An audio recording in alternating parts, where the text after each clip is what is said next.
Welcome to Co-Work Radio here on KZSB 1290 AM. I'm Catherine Raymock. And I'm Jan Walker-Wood. And we're a show about the modern entrepreneur. Each week we interview company founders, and we want to say a special thanks to Impact Hub, our major sponsor, also Montecito Bank and Trust, and commercial realtor Rob Hambleton of Radius. Bob Vitamente is here with us today. Bob has been a CFO, a CEO, and a co-founder and a CPA for multiple businesses. He's now a volunteer and business consultant with SCORE right here in Santa Barbara. And we're going to tell you all about that, and you may benefit, actually, from the services of SCORE. Also, Kelly Bridges is going to be here. She does commercial voiceover, writes services for TV and radio and websites, and she has Kelly Bridges Productions.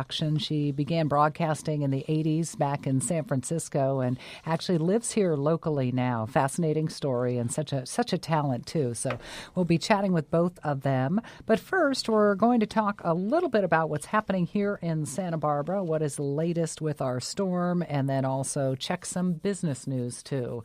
I know, obviously, the rain is coming down. We want to remind people, you should know, a lot of people, thousands of people are evacuated. The hotels are full in Santa Barbara. The evacuation center is set up at Earl Warren Showgrounds. Please, if you haven't signed up for your alerts, go to readysbc.org.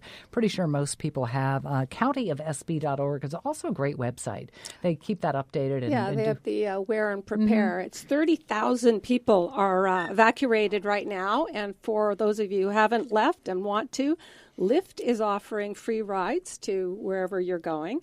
They're estimating it's going to take up to 12 months to repair and replace bridges on the 192 East Valley that were destroyed during the January 9 mud flow. So expect delays for quite a while on there. Yeah, and as you mentioned, also there are some, I believe, sections of 192 right now that have closed, and parts of Olive Mill, a little bit of flooding, but so far no debris flow, so that's looking good. Yeah, East Valley to Craven is closed on 192. So basically the county is saying, and I'll borrow the quote, prepare for the worst and hope for the best. That's what we're all doing here, but we'll continue to keep you updated. If anything breaks this hour, we will definitely pass it on. All right. In other business news, I guess pretty much everybody probably has heard about the autonomous Uber-owned car that sadly, fatally struck a woman who was walking outside of a crosswalk in the Bay Area. They have suspended for the time being all of their trials, but Toyota now says that it is stopping its autonomous car technology on public roads, a decision it made after the Sunday incident. They are saying just out of respect to the family. But, brings up a big point. There have been other accidents, no fatalities, the autonomous cars. And right now they're not completely driverless. Somebody else is in there. But I guess if somebody is not doing what they're supposed to do, then they're at risk. So if somebody's speeding not, is that? Well, my understanding is they haven't established how the accident happened, and a lot of accidents that have happened in the past have not been the fault of the autonomous car. If a human being is driving the car behind and hits the autonomous car, and then that hits something, they're involved in an accident, but it's not the autonomous car's fault. Well, right. That's kind of the point. It's autonomous cars won't really work unless everybody's in an autonomous car, right? Yes. And then you, of course, can still have computer failure. Yeah. Now, speaking of autonomous cars, there's a company called Vugo, VUGO, which estimates by 2021 they will be offering free ride share in autonomous vehicles. And the idea behind that is there's going to be advertisements while you're sitting in the back of the car. Of course. Well, of course. But you get to ride for free. Think of how amazing that would be. Not good for the car companies. Yeah, that is very interesting. I had not heard that. All right, let's talk about Facebook. I'm sure a lot of people know, though if you had stock, you hoped you would have dumped it maybe when Jim Carrey did. I think it was back on early February. You don't mean Jim Carrey. Jim Carrey. You mean Jim Kramer? No, Jim Carrey. Jim Carrey, the actor? He came out publicly and encouraged people to dump their Facebook pages. Okay. And that was back, I believe, on February the 6th. Of course, Cambridge Analytica is access data from about 50 million users without their permission, and the stock as of yesterday closed at 168. But it was up today. It was up. It was up today, and most of the people on CNBC, the talking heads, are saying it's a good time to buy, and when you look at the price per income coming in, it's doing well. Well, there's also a lot of talk about Mark Zuckerberg and, well, I guess lack of him. He hasn't spoken out publicly at all, and a lot of people are thinking that is not going to fare well. But just, by the way, in a technological sense, if you are going to ditch Facebook, and you and I found this out. I bought some yesterday. It is not, well, I meant ditch being on it, having an account. Yeah, I can't stand being on it. It's not as easy as you think. So the Facebook has two options. You can either deactivate, which saves your data, and deletion permanently removes you, but it does require a multi-step and very time-consuming closure process. So you have to kind of jump from one hoop to the other. Or you can just, I believe you can put it on stall mode or something, but it's very hard. You can delete it, but that's right? also hard. And I did the deactivate, but then you're still getting notification texts. And if you by accident push the text, they've reactivated you again. Mm-hmm. So another interesting thing on the Facebook is the WhatsApp co-founder, Brian Acton. Well, he tweeted out that it's time to delete Facebook. Meanwhile, Facebook bought WhatsApp for $9 million. Yeah, wait, $9 million or $9 billion? I think so. That was a bit ironic. I saw that today too. All right, the travel booking site Orbitz. If you have booked on Orbitz over the last couple of years, look out! A potential huge data breach, exposed information from thousands of customers.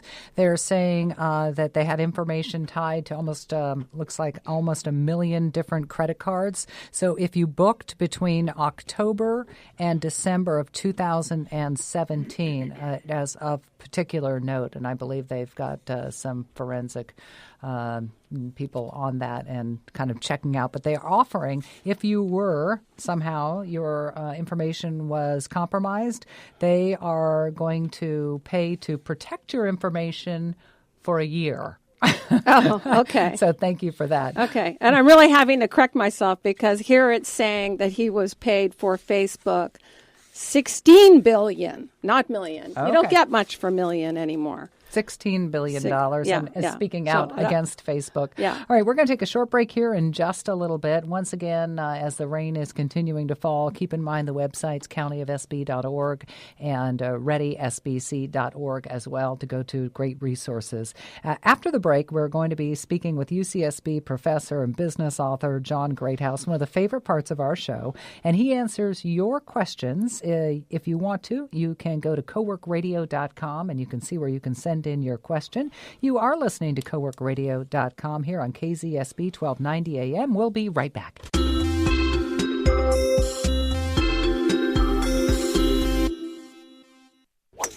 What's that? This? The newest online business banking around. Can you initiate wires and approve transfers? Yes. Pay bills? Check. Cash management? Of course. All business, all online, all on your phone. You bet. My computer, too. It's Montecito Bank and Trust's new business online banking. It works as hard as I do. Huh. Montecito Bank and Trust. You got it. Montecito Bank and Trust. Behind every great community is a great bank. Montecito.bank. Member FDIC.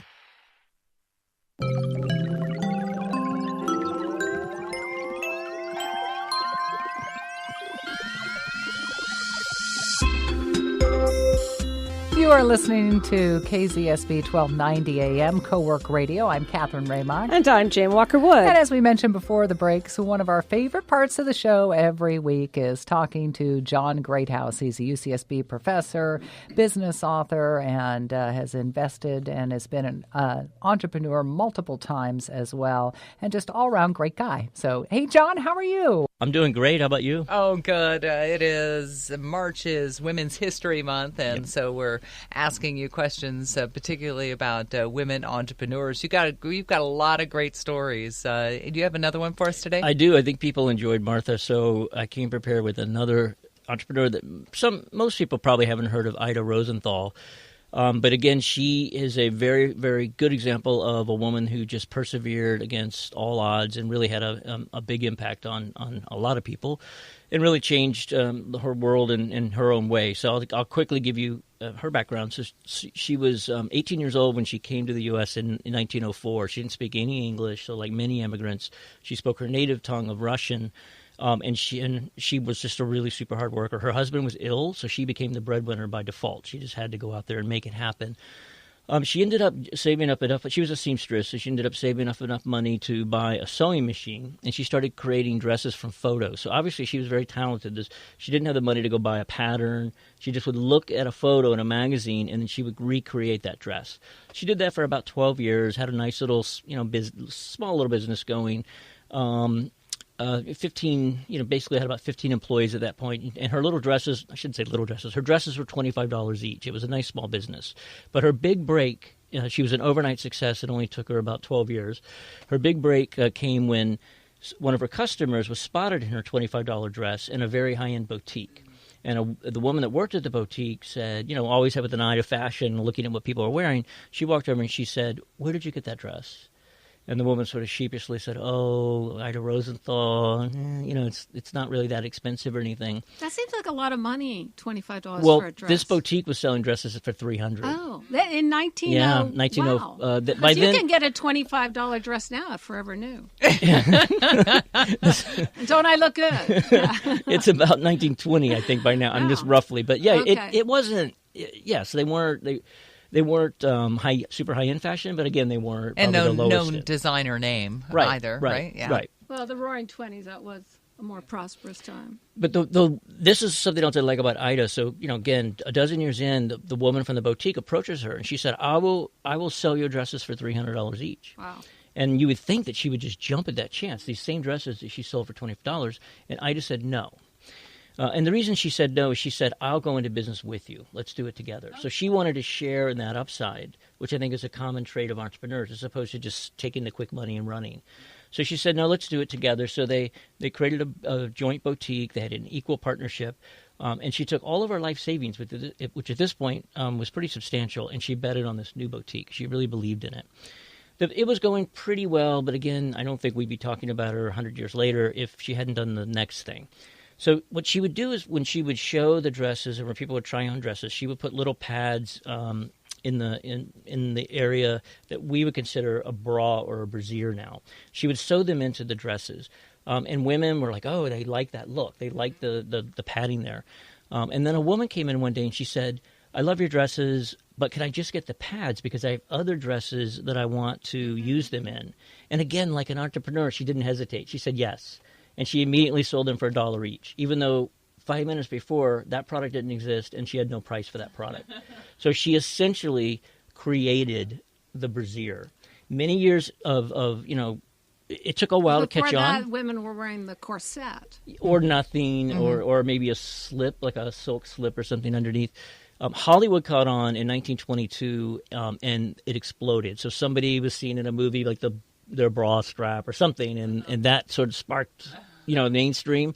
By 1926, so 4 years later, she was selling 500,000 bras a year, and she had rented a factory, and her company was off and running. Did she actually have the patent on it? Yes, then? She did. Yes, yeah. I'm actually show the patent in my class because they have the patent still. You can Google it. And the name of her company is Maidenform. Oh, wow. By 1940, 95% of every department store in the U.S. carried her product. Wow. And it's a product that did not exist before she created it. How What an could you amazing patent story. something like You that? can. There's a design elements to it. So the snaps and just the way I'm actually looking at the patent right now. I pulled it up.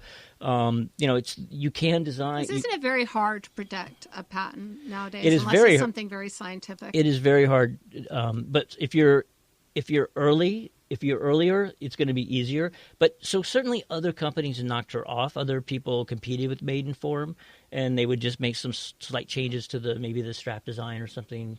Maybe have the straps not go over the shoulders, have them go around the back, things like that.